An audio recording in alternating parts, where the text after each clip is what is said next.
আজকে মহামান্য সুপ্রিম কোর্টের প্রধান বিচারপতির বেঞ্চে 3 জাজেস বেঞ্চে কলকাতা হাইকোর্টের ডিভিশন বেঞ্চের যে জাজমেন্ট দেওয়া হয়েছিল WBSSC 25,000 চাকরি বাতিলের, সেই জাজমেন্টের বিরুদ্ধে 4টে SLPর শুনানি একটু আগে হয়ে গেল। সেই শুনানিতে স্টেট অ্যাপিয়ার করেছিল, SSC অ্যাপিয়ার করেছিল, বোর্ড অ্যাপিয়ার করেছিল এবং গোপীনাথ ভাঞ্জা নামে একটি SLPও ফাইল করা হয়েছিল। তো সেখানে হেয়ারিংয়ে কি কি তথ্য উঠে এলো এবং যে পুরো সার্ভিস যে টার্মিনেশন করা হয়েছে সেখানে কি স্টে দেওয়া হয়েছে কি দেওয়া হয়নি, এই পুরো ম্যাটারটা নিয়ে আজকের এই ভিডিওতে ডিটেলসে আলোচনা করব। অনুরোধ করব এই ভিডিওটা পুরোটা দেখার, কোনো অংশে স্কিপ না করে, অর্থাৎ পুরো যে শুনানি ডিটেলস সেই ডিটেলসটা আপনাদের সাথে আজকের এই ভিডিওতে শেয়ার করব। তো প্রথমেই এই মামলায় স্টেটের তরফ থেকে বলতে ওঠা হয়, স্টেট মূলত এই মামলায় যে বিষয়টি বেশি করে ফোকাস করছিল বলে আমার মনে হলো সেটি হচ্ছে সুপার নিউমেরারি পোস্ট। অর্থাৎ ডিভিশন বেঞ্চের জাজমেন্টে যেখানে বলা হয়েছিল যে সুপার নিউমেরারি পোস্ট যেটা স্টেট তৈরি করেছিল সেটা ইললিগাল অ্যাপয়েন্টমেন্টদের জন্য রাখার জন্য বা তাদেরকে অ্যাকোমোডেট করার জন্য, তার জন্য স্টেটের ক্যাবিনেটে যে রুল তৈরি করা হয়েছিল বা যে নোট করা হয়েছিল, সেই নোটের ভিত্তিতে যে অ্যাপয়েন্টমেন্টটা তৈরি করা হয়েছিল বা যে পোস্টগুলো তৈরি করা হয়েছিল সেখানে যারা যারা ইনভলভ ছিল তাদেরকে CBI ইন্ট্রোগেশন করতে পারবে, দরকার হলে কাস্টডিতেও নিতে পারবে। তো স্টেট মূলত এই বিষয়টাই প্রথমে বিচারপতি চন্দ্রচূড়ের কাছে ক্ল্যারিফাই করছিল, মাননীয় প্রধান বিচারপতির কাছে। তারা যেটা বলছিলেন যে স্টেট মূলত এটা ক্রিয়েট করেছিল ওয়েটিং লিস্ট প্রার্থীদের জন্য যারা অ্যাফেক্টেড হয়েছে এই প্যানেলে কোনো না কোনো ইররেগুলারিটি থাকার ফলে। তো তার জন্যই সুপার নিউমেরারি পোস্টটা তৈরি করা হয়েছিল এবং সেখানে এখনও অবধি স্টেট কাউকে অ্যাপয়েন্টেড করেনি।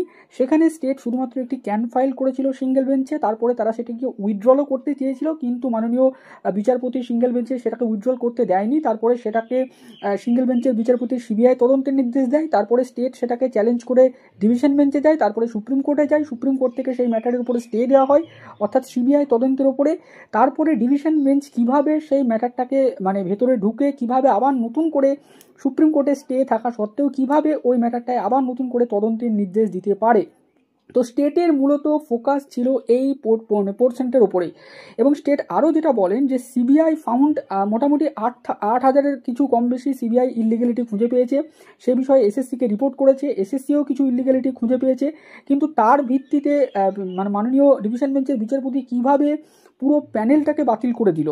তো এক্ষেত্রে মাননীয় প্রধান বিচারপতির যে বেঞ্চের বিচারপতি তিনি কিন্তু এক্ষেত্রে খুবই গুরুত্বপূর্ণ মন্তব্য করেছেন অনেকগুলো। তিনি প্রথম যে মন্তব্য করেছেন সেটা হচ্ছে যে নাইসা নামক যে সংস্থা যাকে অ্যাপয়েন্টেড দেওয়া হয়েছিল সেই সংস্থাকে কোনো টেন্ডার দেওয়া হয়নি। দ্বিতীয় তিনি মন্তব্য করেছেন যে এই যে ডাটা স্ক্যানটেক নামক সংস্থাকে দ্বারা যে স্ক্যান করা হয়েছিল ওএমআরের, সেই ডাটা স্ক্যানটেক সংস্থার কোনো অথরিটি ছিল না বা তার কোনো অথরাইজেশন ছিল না। অর্থাৎ ডাটা স্ক্যানটেক সংস্থাটা সম্পূর্ণ আনঅথরাইজড একটি সংস্থা, যে সংস্থাটাকে ইভেন SSC চেনেও না, জানেও না যে তারা স্ক্যান করেছে ওএমআরকে। তার ফলে ওএমআর যে SSCর দপ্তরে থাকার কথা সেই ওএমআর নেই, অরিজিনাল সমস্ত ওএমআর সিট SSC নষ্ট করে দিয়েছে এবং তার কোনো স্ক্যান কপি, অরিজিনাল যে স্ক্যান কপি SSC সার্ভারেও নেই। তার ফলে যে ওএমআর সিটগুলো CBI উদ্ধার করেছে সেখান থেকে কতটা যোগ্য অযোগ্য বাছাই করা যাবে, অর্থাৎ পুরো প্রসেসটা, হোল প্রসেস ইজ মিস্ট্রি, এইরকম টার্ম কিন্তু বিচারপতি ইউজ করেছেন এবং তিনি বলেছেন যে এই যে পুরো প্রসেস, যে প্রসেসটাকে নিয়েই প্রশ্নচিহ্ন উঠেছে তার জন্যই হয়তো ডিভিশন বেঞ্চের বিচারপতি পুরো প্রসেসটাকে ক্যান্সেল করেছেন। এখানে আমাদেরকে দেখতে হবে যে কারা যোগ্য কারা অযোগ্য, এই বিষয়টা বিচারপতি বলেছেন। তারপরে যখন স্টেটের তরফ থেকে মোটামুটি এটাই বলা হয় যে যখন সুপার নিউমেরারি পোস্ট তৈরি করা হয় তারা মূলত সুপার নিউমেরারি পোস্টের উপরেই তারা এখানে করেছিল, তারা এখানে এই বিষয়টাই বারবার বলছিল এবং তারা একটা বিষয়ই বলছিল যে সুপার নিউমেরারি পোস্টে যে তদন্ত দেওয়া হয়েছে সেটা কোনোরকমভাবে যেন স্টে করে দেওয়া হয়।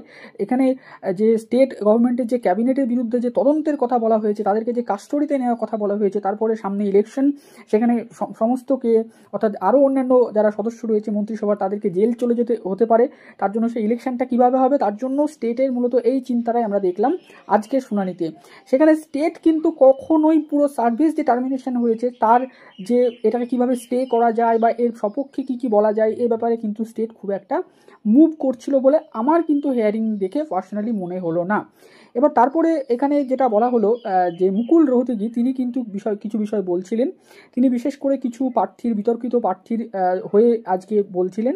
তিনি যে পয়েন্টগুলো তুলে ধরেন সেটা এটাই যে সিবিআই যে ওএমআর সিটগুলো উদ্ধার করেছে সেগুলো ডাটা স্ক্যানটেক কোম্পানি থেকে, এবং তার যে 65B সার্টিফিকেটের যে অথরাইজেশন যেটা যিনি দিয়েছেন তিনি হচ্ছেন পঙ্কজ বনশাল, যিনি কিন্তু সিবিআই অ্যাকুজড পার্সন, অর্থাৎ সিবিআই যাকে অভিযুক্ত করেছে। তো একজন অভিযুক্ত পার্সন কিভাবে 65B সার্টিফিকেট দিতে পারে? তাহলে সেই যে ওএমআর সিট যেটা উদ্ধার হয়েছে সেটা নিয়েও কিন্তু তিনি প্রশ্ন তুলে দেন, এবং তিনি বলেন যে সেই ওএমআর সিটগুলো কমপ্লিটলি ম্যানিপুলেটেড ওএমআর, সেই ওএমআর সিটের কোনো ভিত্তিই নেই, যেখানে অর্থাৎ এসএসসির কোনো অরিজিনাল ওএমআর সিট নেই। তার ফলে তার ক্লায়েন্টদের চাকরিটা বাতিল করা হচ্ছে সম্পূর্ণ সিবিআইয়ের তথ্যের উপর ভিত্তি করে, যে তথ্যের কোনো কমপ্লিট বেসই নেই বা যেটা বেসলেস। তো তারপরে এটা আবার বলা হয় যে 7172 মতো ক্যান্ডিডেটের বিরুদ্ধে মানে অভিযোগ রয়েছে, সেখানে কিভাবে 24,000 ক্যান্ডিডেটকে মানে চাকরি বাতিল করে দেওয়া হবে, এই বিষয়টা বারবার করে বলা হয়। তো এখান থেকে কমিশনও সে একই কথা বলেন যে তাদেরকে সিবিআই যা রিপোর্ট দিয়েছে সেখান থেকে তারা যা দেখেছে সেখানে তারা পেয়েছে কিছু পার্সেন্টকে অযোগ্য, তার ভিত্তিতে কিভাবে পুরো প্যানেল বাতিল করে দেওয়া হচ্ছে।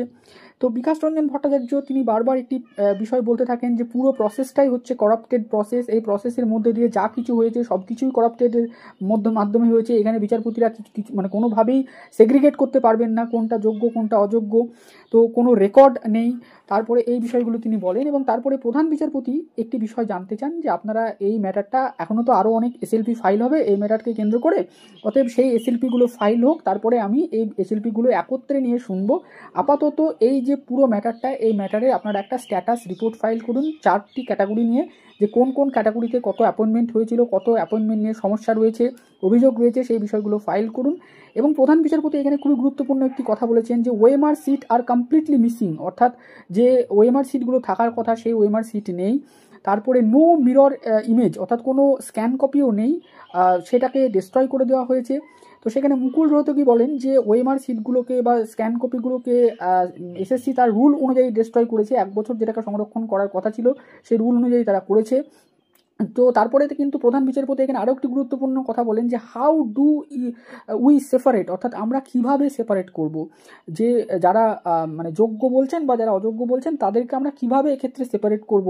আমাদের কাছে তো অ্যাভেলেবল ডকুমেন্টই নেই। এক্ষেত্রে একটি দিল্লির জাজমেন্ট দেখান, যেটি প্রধান বিচারপতির বেঞ্চই মানে প্রধান বিচারপতি দিয়েছিলেন, দিল্লির সমস্ত সার্ভিস ক্যান্সেল করে দিয়েছিলেন এই ভিত্তি করে যে সেপারেটই করতে পারা যাচ্ছে না পুরো প্রসেসের মধ্যে। তো সেক্ষেত্রে বিচারপতি এই মতটাই জ্ঞাপন করেন যে কিভাবে আমরা সেপারেট করব যোগ্য অযোগ্যকে। তো তারপরে বিচারপতি বলেন যে ওয়ান্ট সাম ফ্যাকচুয়াল ক্ল্যারিফিকেশন, তিনি কিছু ফ্যাকচুয়াল ক্ল্যারিফিকেশন চান, তিনি এটা চান সিবিআইকে পার্টি করতে বলেন, সিবিআইকে রিপোর্ট দিতে বলেন, এবং কোনোভাবে সেটাকে আলাদা করা যায় কিনা, যে কতজন টেন্টেড এবং আনটেন্টেড নন টেন্টেড ক্যান্ডিডেট রয়েছে তাদেরকে পৃথক করা যায় কিনা এই মামলায়, সেটা কিন্তু দেখা হবে, এবং সমস্ত পার্টিদেরকে শোনা হবে। আপাত অর্থে সবাই যারা সার্ভিস টার্মিনেট হয়েছে তারা প্রত্যেকেই চাইছিলেন যে সার্ভিসটা টার্মিনেশনের উপরে স্টে দেওয়া হোক, বিচারপতি কোনোভাবেই এটাকে স্টে করলেন না। পরবর্তী সোমবার এই মামলার হিয়ারিং রয়েছে। আপাত অর্থে যে ম্যাটারটার উপরে স্টে হলো সেটি হচ্ছে 8 নম্বর পয়েন্টে ডিরেকশনে যেটা লেখা ছিল যে সিবিআই ক্যাবিনেটকেও করতে পারবে, ইন্ট্রোগেট করতে পারবে।